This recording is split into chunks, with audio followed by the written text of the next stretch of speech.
Oke, assalamualaikum warahmatullahi wabarakatuh. Saya Eni Dwianti, nomor induk mahasiswa 17111695, kelas Informatika 12. Nah, di sini saya akan memberikan penjelasan tentang FCFS schedule. FS schedule itu merupakan salah satu dari penjadwalan pada mata kuliah sistem operasi. FCFS sendiri merupakan singkatan dari first come first serve. Oke, saya akan menjelaskan bagaimana caranya. Yang pertama, kita mempunyai tabelnya dulu, tabel proses, burst time, dan arrival time. Oke, di sini saya masukkan proses 1, burst time-nya yaitu 10 dan arrival time-nya itu 0. Kemudian yang proses kedua, P2, burst time-nya 5, AT-nya 1. Kemudian yang proses ketiga, P3, itu burst time-nya 2, arrival time-nya juga 2. Yang pertama yang dilakukan yaitu membuat garis. Maaf, abaikan suara karena di belakang rumah itu ada wayang. Jadi abaikan.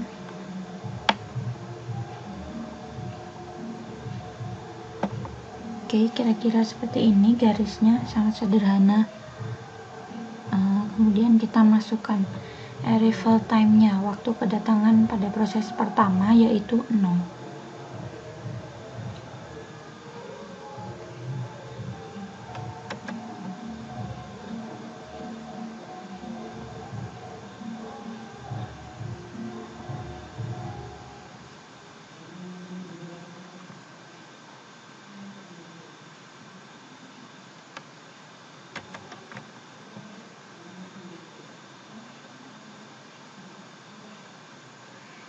Kemudian kita masuk ke setelah burst time pertama yaitu 10.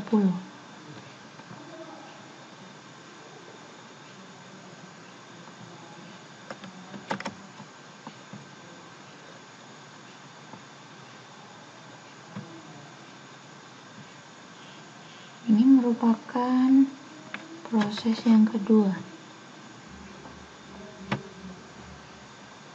Kemudian kita masukkan proses selanjutnya yaitu 15. Kenapa 0, 10, 15? Karena 0 ini merupakan waktu kedatangan dari P1, kemudian burst time-nya 10, kemudian yang P2 10 ditambah 5 jadi 15, kemudian yang P3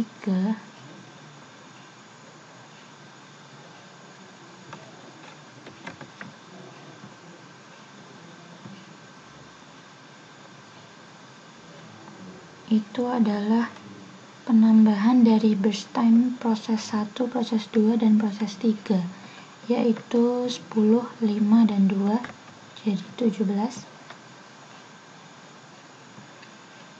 Oke, seperti ini. Kemudian kita akan mencari tahu berapa waiting time-nya dari masing-masing proses. Waiting time atau WT.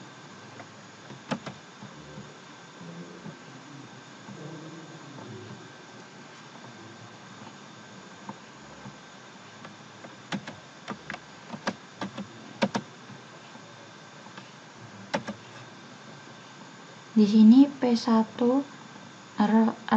arrival time-nya yaitu 0.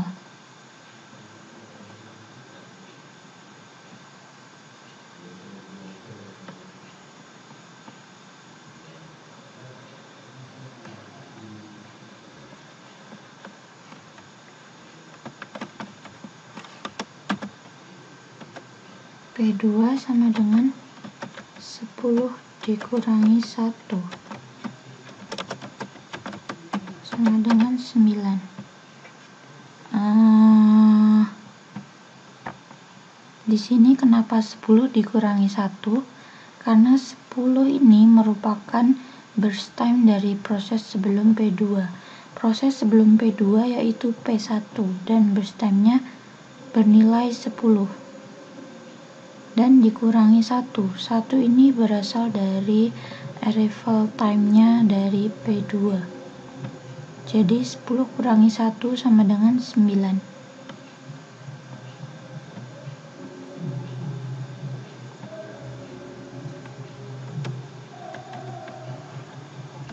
Kemudian yang P3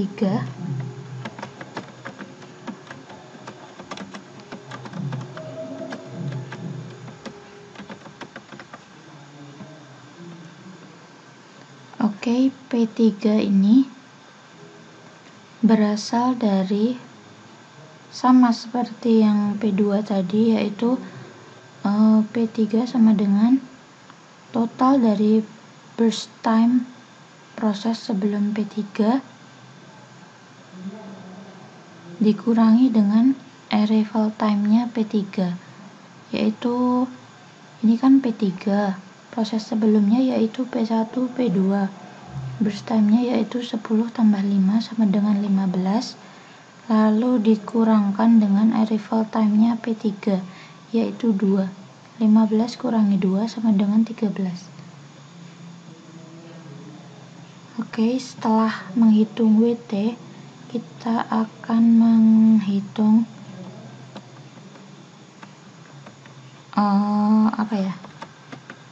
rata-rata dari waiting time atau average waiting time, sama dengan, jadi menghitung rata-ratanya itu dengan cara waiting time proses 1, kedua, dan ketiga dijumlahkan, kemudian dibagi dengan banyaknya proses, yaitu ada 3. Jadi 0 plus 9 plus 13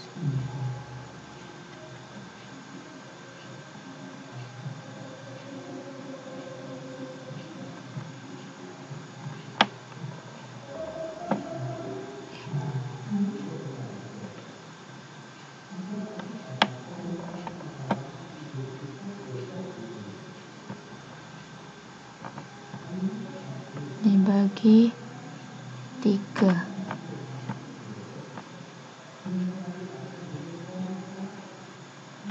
sama dengan 9 tambah 13 yaitu 22 dibagi 3 sama dengan 7,33. Rata-rata waiting time-nya yaitu 7,33. Selanjutnya kita akan menghitung turnaround time atau TAT.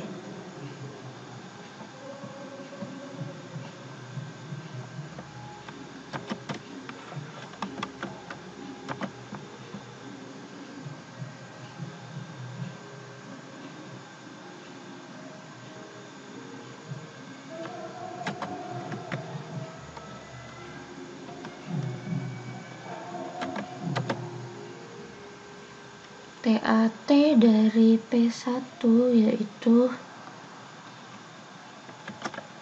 10 min 0.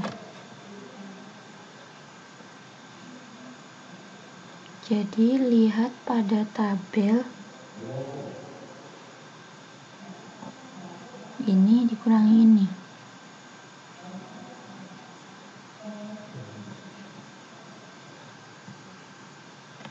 Sama dengan 10.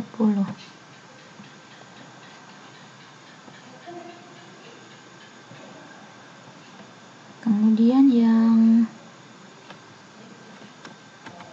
P2 10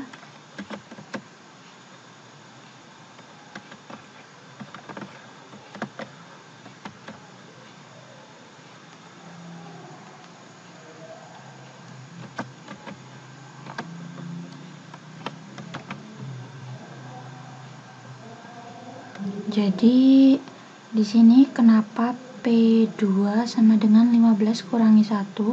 Karena 15 itu juga merupakan total dari burst time P1 dan P2 dikurangi dengan arrival time P2, yaitu 15 kurangi 1 sama dengan 14. Kemudian yang P3 sama dengan 17 min 2, sama seperti cara di atas, yaitu 17 itu adalah total dari burst time proses 1, 2, dan 3 dikurangi dengan arrival time dari P3, yaitu 2 sama dengan, jadi 17 dikurangi 2 sama dengan 15.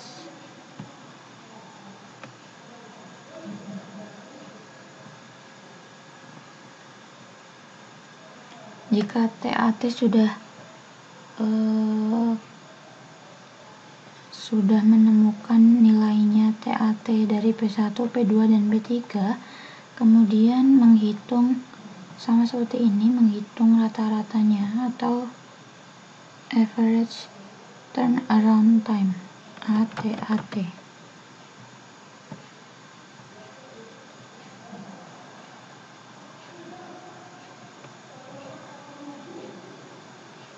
Totalnya tinggal dijumlah ya.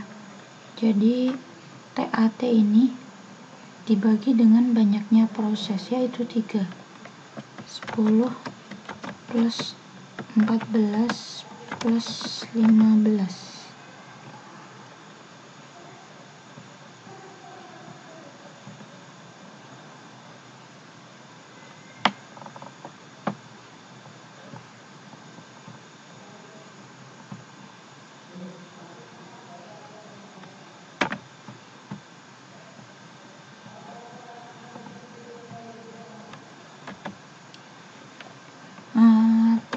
Jadi rata-rata dari turnaround time tadi adalah 10 tambah 14 tambah 15 dibagi dengan 3. Hasilnya adalah 13. Oke, jadi tadi semua ini merupakan FCFS schedule. Terima kasih. Wassalamualaikum warahmatullahi wabarakatuh.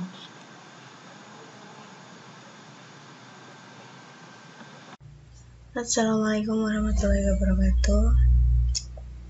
Kembali lagi dalam channel YouTube saya. Pada kesempatan kali ini, saya akan coba mensimulasikan algoritma sorting job force. Di sini saya akan coba mensimulasikan SJF non-preemptive. Karena sifatnya non, jadi jika sedang ada proses yang dieksekusi atau dijalankan, maka tidak dapat disela oleh proses lain. Di sini sudah terdapat deretan proses dari P1 sampai P5 dan waktu kedatangan, juga ada waktu yang dibutuhkan untuk mengeksekusi, dan nanti kita akan coba menghitung waktu tunggu atau waiting time dan TAT-nya atau turnaround time. Yang pertama kita buat itu adalah P1-nya. P1 di sini waktu kedatangannya 0 dan waktu tunggu burst time-nya adalah 5. Jadi kita tuliskan di sini adalah P1.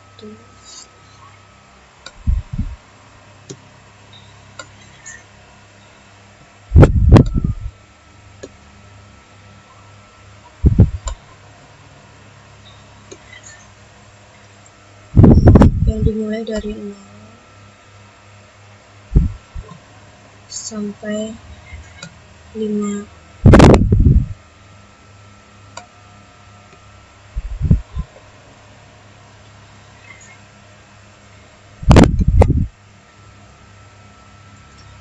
Jadi waktu kedatangannya adalah 0 dan burst-time-nya adalah 5. Maka waktu tunggunya adalah 0 karena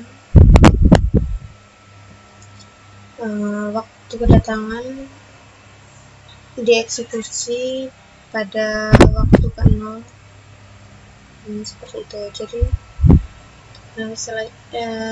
yang ini berhasil dieksekusi. Kita lihat selanjutnya ketika P1 berjalan pada satuan detik kedua muncul P2 dan waktu keempat muncul P3 karena non preemptif, jadi tidak jika proses 1 atau proses 2 sedang dijalankan maka tidak dapat disela oleh proses lain.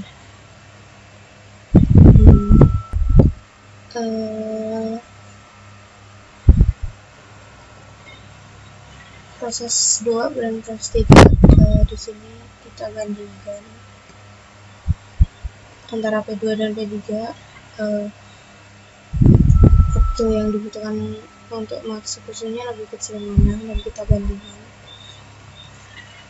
Maka di sini terdapat P3 yang burst-time-nya lebih kecil, maka kita tuliskan P3 dahulu.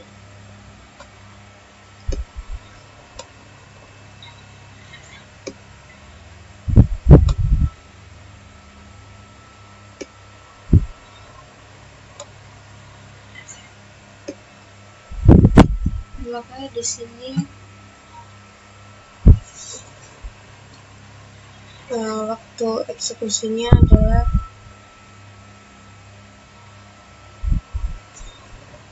7, didapat dari waktu eksekusi ini ditambah dengan burst time dari P3 ini.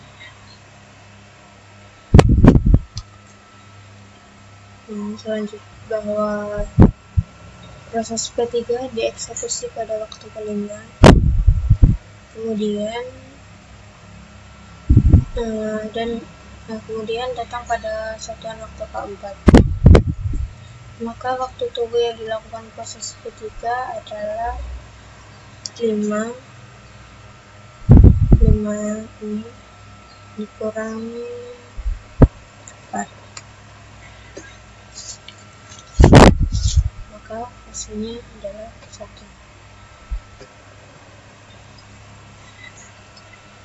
Ketika berhasil dieksekusi, kita lihat bahwa hasilnya telah menjadwalkan pula proses P4, P5, dan P2.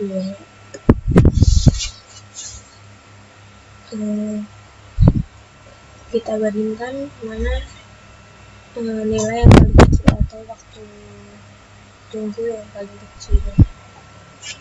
Bisa dilihat bahwa P5 merupakan memiliki waktu tunggu yang paling kecil. Kita tuliskan di sini adalah P5.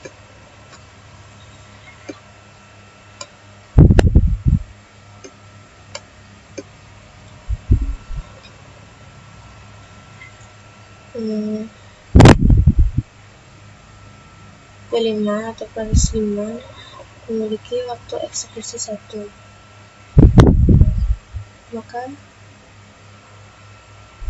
di sini waktu eksekusinya adalah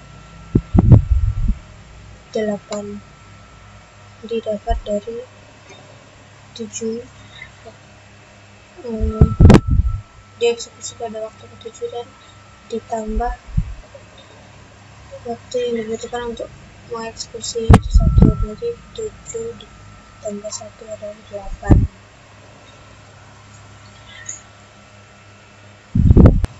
Kemudian kita lihat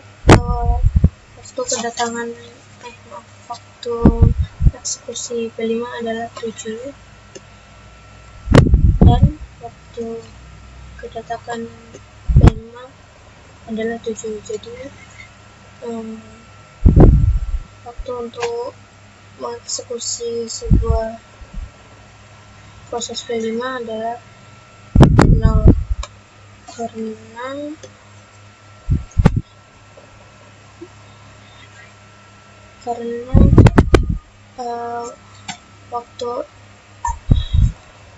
karena 7 dikurangi 7 adalah 0. Kemudian di sini terdapat dua buah proses antara P2 dengan P4. Kita lihat bahwa waktu burst time-nya kita bandingkan antara P2 dan P4.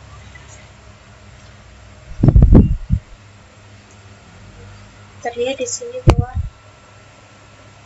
P2 lebih kecil daripada P4. Jadi P2 didahulukan.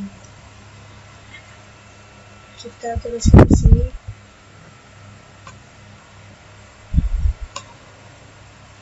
P2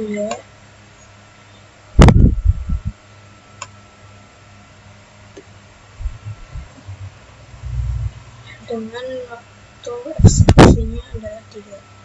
Jadi 8 ditambah 3 adalah 11.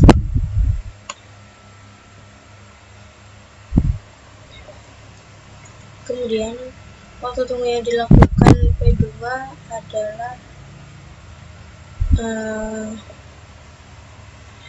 didapat dari karena P2 mulai eksekusinya dari 8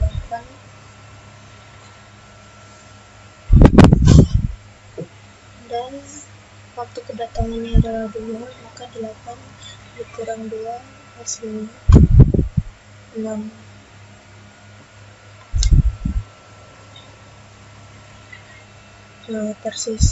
Kemudian tersisa proses P4. Kita lihat di sini adalah boosternya adalah 4. Kita jalankan, kita tuliskan di sini P4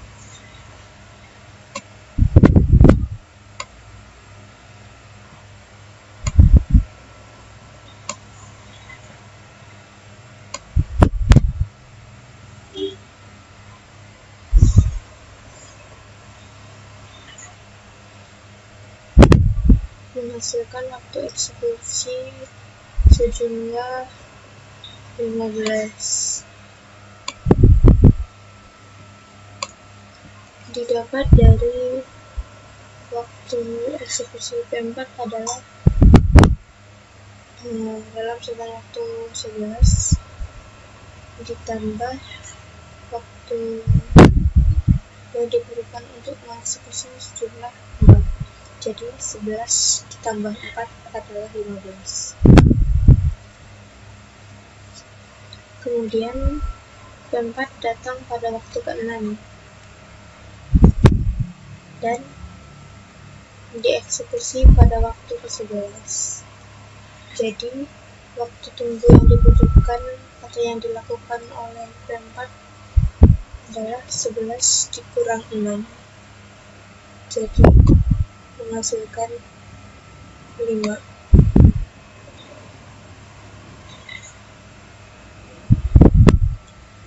Kita hitung waktu TAT atau turnaround time-nya. Kita lihat di sini bahwa turnaround time atau TAT diperoleh dari waktu yang diberikan untuk eksekusi ditambah dengan waktu untuk menunggu. saat eksekusi. Jadi di sini BT ditambah WT dari P1, TAT-nya adalah 5 plus 0, jadinya 5. P2 3 plus 6 pengisian 9, 2 plus 1. TAT dari P3 adalah 3. TAT dari P4 adalah 9, 4 plus 5. Dan TAT dari P5 adalah 1 plus 0, 1. Baiklah, cukup sekian sedikit simulasi dari kami.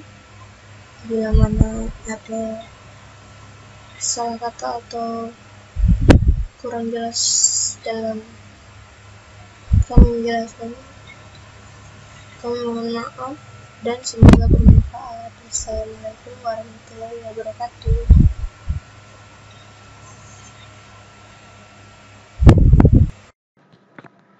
Assalamualaikum warahmatullahi wabarakatuh.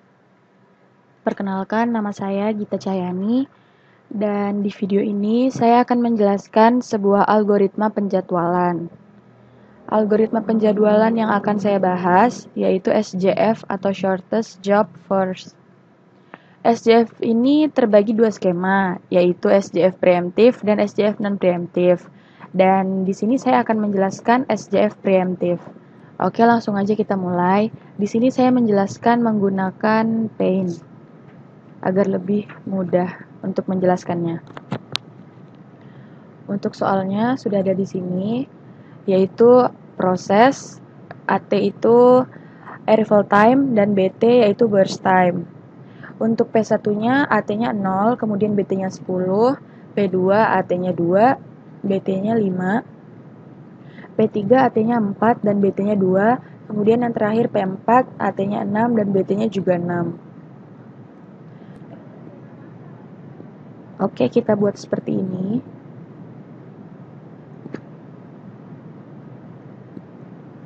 Untuk arrival time yang pertama yaitu 0 di P1. Jadi kita tuliskan 0. Kemudian BT di P1 yaitu 10. Jadi di sini kita tuliskan 10.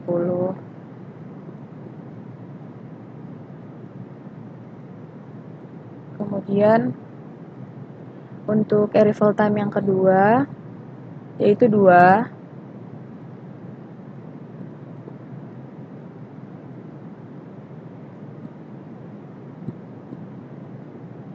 Karena P1 sudah kita gunakan 2, jadi 10 dikurangi 2, jadinya sisa 8. Kemudian kita masukkan P2. Burst time pada P2 yaitu 5.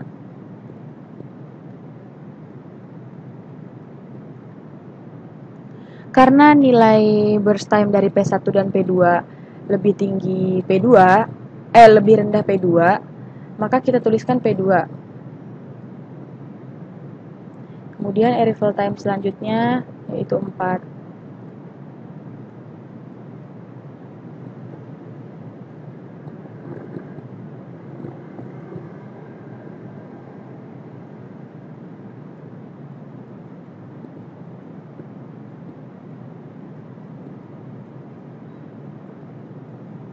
Karena P2 sudah kita gunakan tadi, jadi dari 2 ke 4 itu naik 2, lompat 2.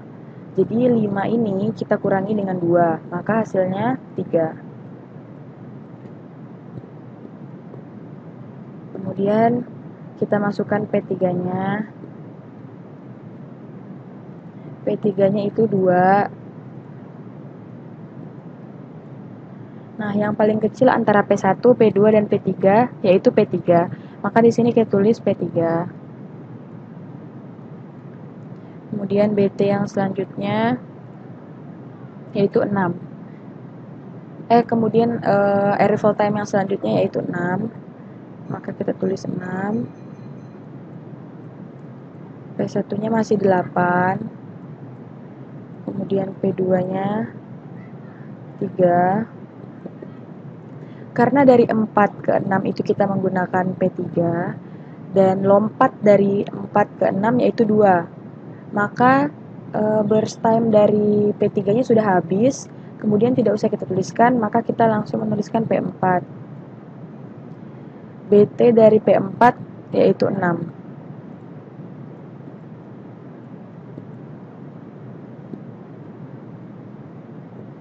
Nah, di antara P1, P2, dan P3, yang paling kecil yaitu P3. Yang paling kecil yaitu P2. Maka di sini kita tulis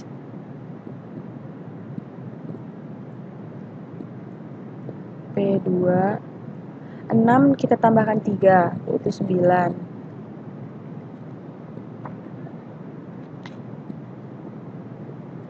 Kemudian kita tulis lagi P1-nya 8.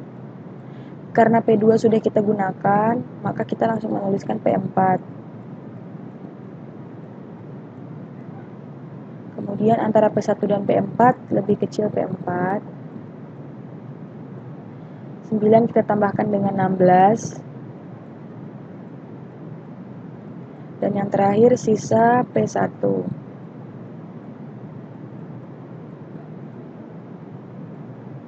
P1-nya 23.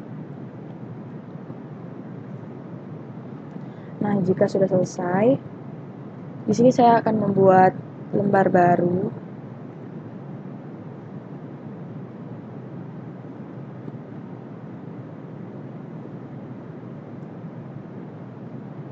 Oke, yang selanjutnya kita akan mencari WT atau waiting time-nya.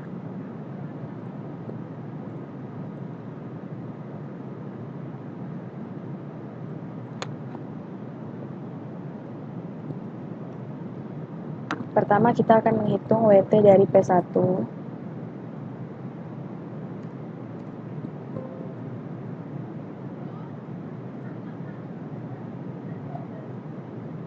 Di sini P1-nya terdapat 2 proses, yaitu proses pertama 0 sampai 2, kemudian proses kedua 15 sampai 23. Di sini kita tuliskan 0 dulu. Karena arrival time pada P1 yaitu 0, maka 0 kita kurangi 0. Di P1 kan terdapat 2 proses, jadi di sini kita tambahkan dengan proses yang satunya. Untuk proses yang satunya yaitu 15, kita kurangi dengan proses sebelumnya yaitu 2. Maka hasilnya 13. Kemudian selanjutnya P2. P2 juga terdapat 2 proses. Yang pertama 2 sampai 4, kemudian 6 sampai 9. Proses pertama 2, kita kurangi dengan arrival time yang pertama, yaitu 2. Jadi 2 kita kurangi 2. Kemudian kita tambahkan dengan proses yang satunya. Proses yang satunya yaitu 6, kita kurangi dengan proses sebelumnya, yaitu 4. Jadi 6 dikurangi 4.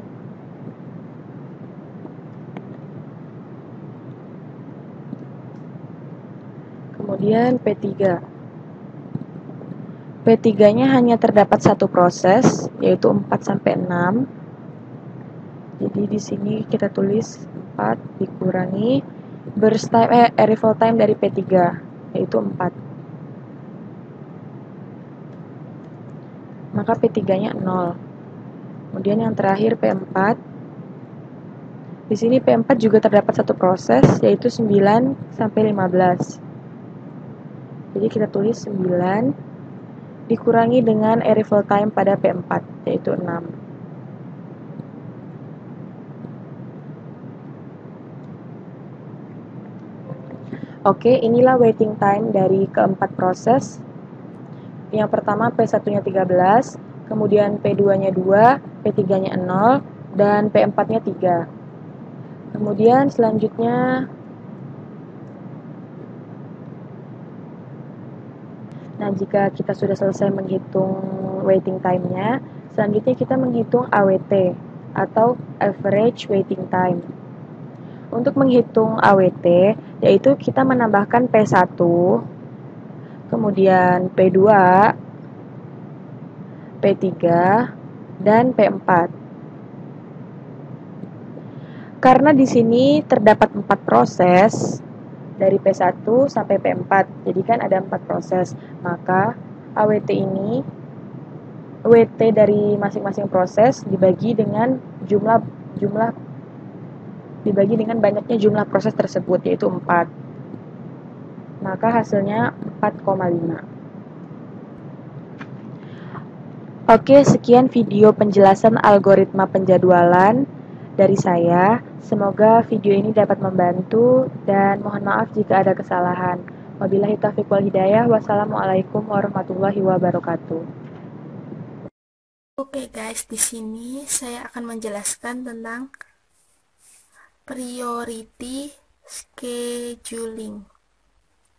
Priority scheduling adalah algoritma penjadwalan yang mendahulukan proses yang memiliki prioritas tertinggi. Prioritas tertinggi berarti semuanya dimulai dari prioritas yang tertinggi. Ini saya sudah membuat soal dan saya akan mengerjakannya di sini dan di sini. Pertama kita mulai dari 0. Setelah itu di sini kan sini kan ada prioritas tertinggi. Berarti kita harus mendahulukan prioritas yang tertinggi. Dari soal ini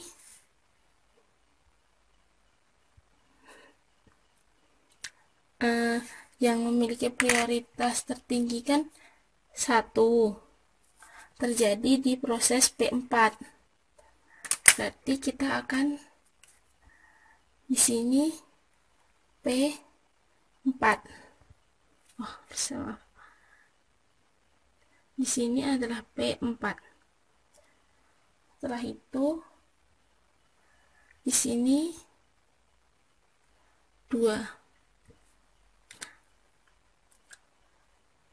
Setelah itu kita lihat lagi yang memiliki prioritas tertinggi, yaitu ada di 2, ada di P5. Masuk ke ini lagi, berarti di sini adalah P5. Sini kita tuliskan 12. Kenapa 12? 12 itu pertambahan dari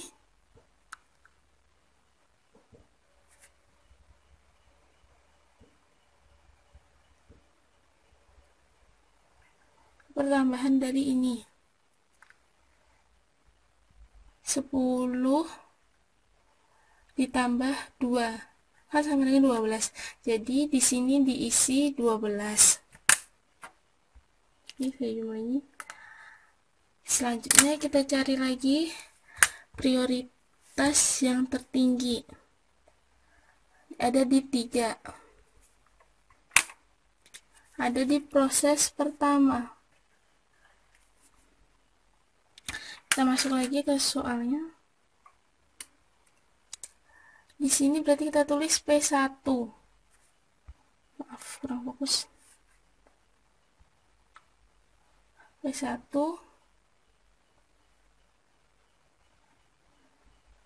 Di sini kita tuliskan 19. Kenapa 19? Balik lagi ke soalnya. Di sini ada 7 ditambah 3 sama dengan 19. Jadi 19 ini kita masukin sini. Oke, jelas. Setelah itu kita lihat lagi prioritas tertinggi. Berarti kan ada di 4. 4 itu ada di P2. Kita tuliskan sini P4. Di sini kita tuliskan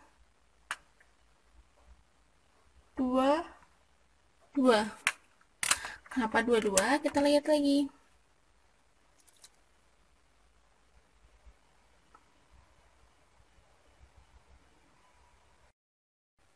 Oke, P1-nya kan 12. Sekarang kita lihat P2-nya.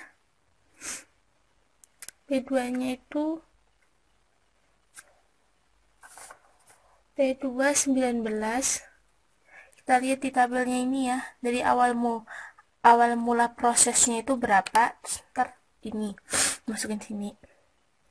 P3 tuh 22. P4 tuh 0. P5 tuh 2. Lalu kita cari AWT. AWT itu jumlah dari ini dibagi prosesnya ini berapa. Jadi ini ditambahkan dengan ini. Itu dari proses pertama 12 ditambah 19 ditambah 22 ditambah 0 ditambah 2 dibagikan dengan ininya, kan ada 5 proses. Berarti jawabannya kan 55. Kalau tambahkan semua 55 dibagi 5. Jawabannya adalah 11.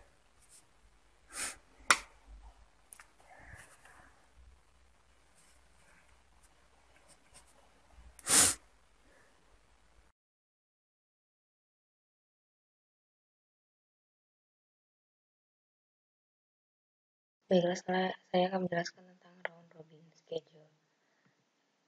Dalam soal ini, kita akan mengerjakannya menggunakan round robin schedule. Di sini, quantum time-nya merupakan 4. Ini dia proses-prosesnya, burst time-nya dan arrival time-nya. Untuk yang pertama, di arrival time 0, baru muncul P1. Dari sini kita masukkan quantum time-nya 4, berarti 0, 4 ke 4, P1 berkurang 4. Tapi karena P2 baru muncul di arrival time yang kelima, di sini masih hanya terdapat P1. Selanjutnya kita gunakan quantum time 4 lagi, maju 4 jarak menjadi 8. Dan di sini P2 dan P3 sudah muncul karena P2 dan P3 muncul di 5 dan 6. 5 dan 6 terdapat di sini di antara 4 dan 8. Dan seterusnya kita melakukan pelompatan 4 kali, tapi di sini karena P2 dan P3 sudah muncul, P1 menjadi turun ke bawah dan P2 yang pertama kali datang dia naik ke atas, setelah itu P3.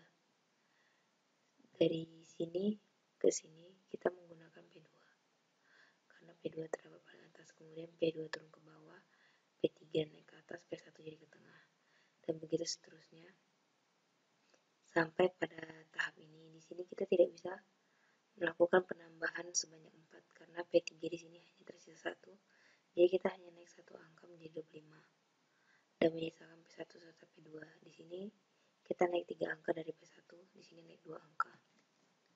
Setelah Gantt chart-nya, saya akan menjelaskan tentang pencarian waiting time dan arrival time-nya. Untuk waiting time-nya, nilai dari sini merupakan nilai dari P1 yang ini, sedangkan nilai ini adalah nilai dari arrival time ditambah nilai dari arrival time P1 yang kedua, ini P1 yang kedua, ini P1 pertama, P1 kedua, P1 ketiga, dan P1 keempat. Nilai dari arrival time-nya P1 Yang kedua, dikurang dengan nilai dari nilai P1 yang ada di depannya seperti ini. Untuk yang ketiga, nilai arrival time P1 ketiga dikurang nilai setelah ditambahkan oleh P1 ini dan begitu seterusnya. Hal tersebut juga sama untuk P2 dan P3. Untuk arrival time kita cukup menambahkan P1, P2 ditambah P3 dibagi 3 dan beginilah hasilnya. Sekian yang cukup saya sampaikan tentang Rubin Round Schedule.